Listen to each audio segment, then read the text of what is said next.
That's where I'm finishing off the original trilogy with Return of the Jedi, which is not my favorite of them. It's actually my least favorite of all of them. It's kind of cliche. There's a reason why. There are many reasons why.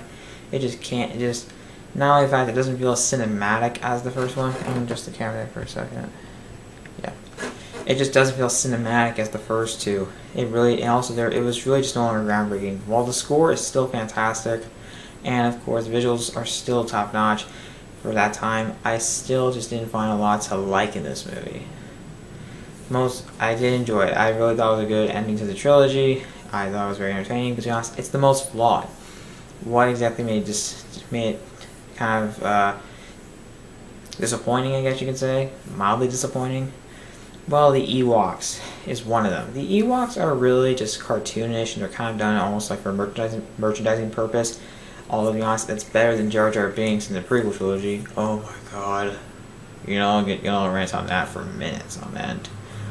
But of course, it's not exactly my favorite part of them.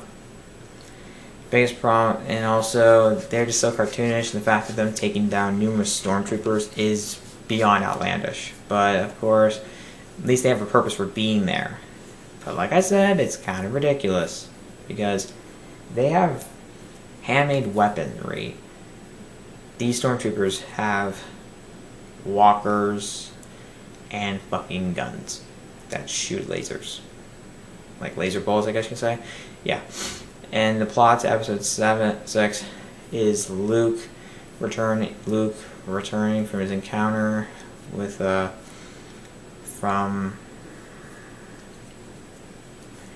after fighting his father, he managed to escape with Leia, Han Solo.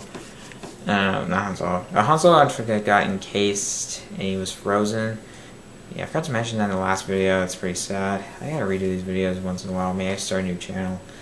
And he tries to rescue Han, and he does. And now they're trying to get the entire team of Luke, Leia, Han, C-3PO, Chewbacca, and R2-D2 come back to fight, to take down the Galactic Empire once and for all. But of course, now there's also kind of like a subplot there with Darth Vader and Emperor Palpatine hopefully trying to manipulate Luke into joining the dark side. And of course, it's pretty emotional actually. Everything I know stands out well. The action sequences are great. Also, the battle between Luke and Darth Vader the second time is a very emotional one. There's a lot of heavy emotion in it. There's no flash choreography like in the prequels. There's a lot of heavy emotion in it. And how it ends with the Emperor almost killing Luke, and his father coming in to save him. That just shows the emotional aspect of it, and it's strong. It's a very well done scene, and it worked well. It worked well enough, and it came off to a great conclusion. There are some cool sequences, like the speeders with the stormtroopers. It's pretty entertaining. And the Ewoks, I guess, are kind of cute. They're kind of adorable, and they do have a purpose, but I find it kind of ridiculous.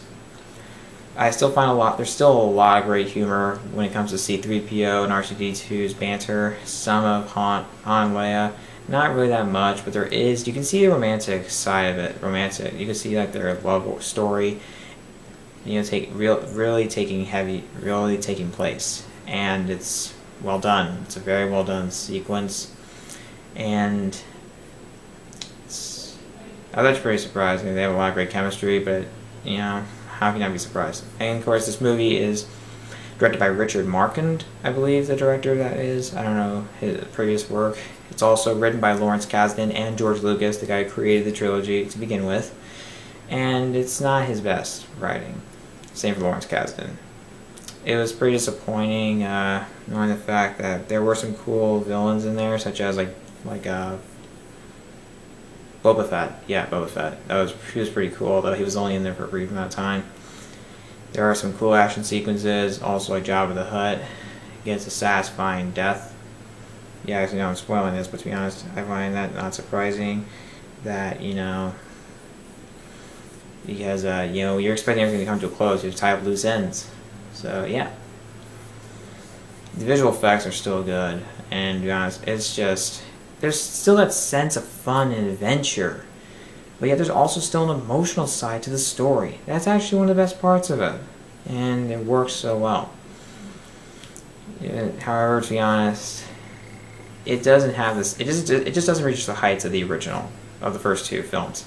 That's the only reason why it's not as good as the first one, because it just doesn't feel that cinematic. Even though there is like an emotional side of the story, it's just not really. It just doesn't have the same effect or impact. Overall, I still consider this a well done movie. It's visually stunning, great action sequences, and it's a great conclusion to the trilogy. I really recommend it if you seriously. You guys should just start off with the original trilogy to begin with, because the prequels are just a bad start. Especially if you're like in your teens, you don't want to see that. Please don't. Just don't start with the prequels. Start with the original trilogy because it will be better for you. It is. Anyways, guys, it's my review for Return of the Jedi, Episode 6, and I'm gonna do the prequels also. Comment below what you guys think. What do you guys think of the original trilogy? What do you think of Return of the Jedi? Do you think I made it wrong? I'm saying. Did you guys like Do you guys think I'm kind of a little harsh on it? Do you think that I may be right? I have no idea. Just comment below. Tell me what you thought of it, and subscribe to my channel and expect more videos.